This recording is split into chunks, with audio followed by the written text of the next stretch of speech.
So this is demographics. So this is just the current capabilities in the system where you can do this. You can record gender.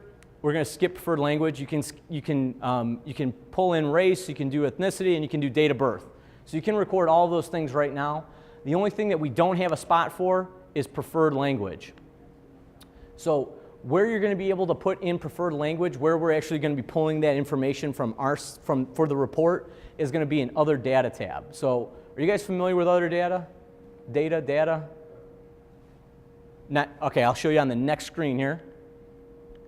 So that is the patient demographics screen right here. So normally when you go to the patient demographics screen, it shows you the general tab.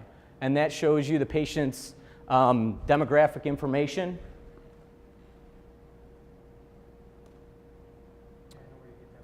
So I'm going to click on the, it comes from this, this patient button right here, bald guy with the blue shirt button.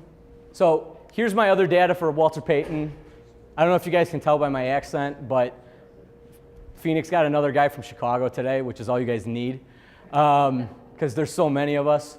So here's the general tab that you're looking at. It just has the patient's basic information. All this information is crossed over from Lytec MD, Medisoft Clinical, if you have those.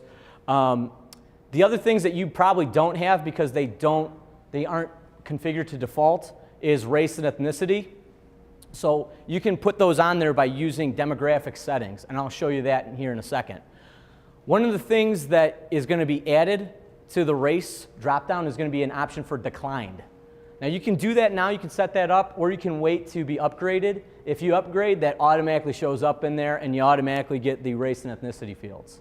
So you can either do this stuff now, or just wait for it, and you're going to be good to go either way. So the preferred language that we're talking about is going to be under this tab, the Other Data tab right here. So I click on that. Come on, there we go. So here's our Other Data tab, and there's a language field. You can build this, you can build as many as you want in here about other stuff, but I'll walk you through how to create the language one.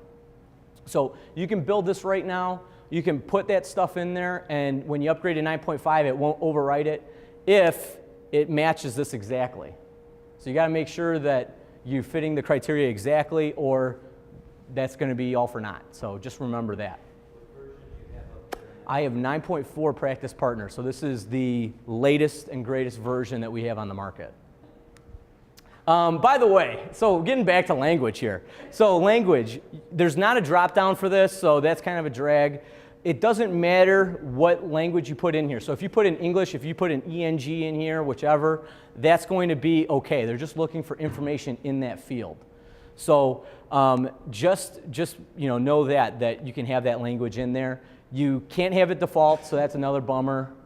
You can't have this populate from the progress note, so that's another one. So sorry about that, guys. That was a big thing that the DC crowd wanted, was this to be another field that can be populated. So that could potentially be a change that we make for 9.5 when this comes out, because we are getting a lot of clients that are saying that they don't like how this is set up.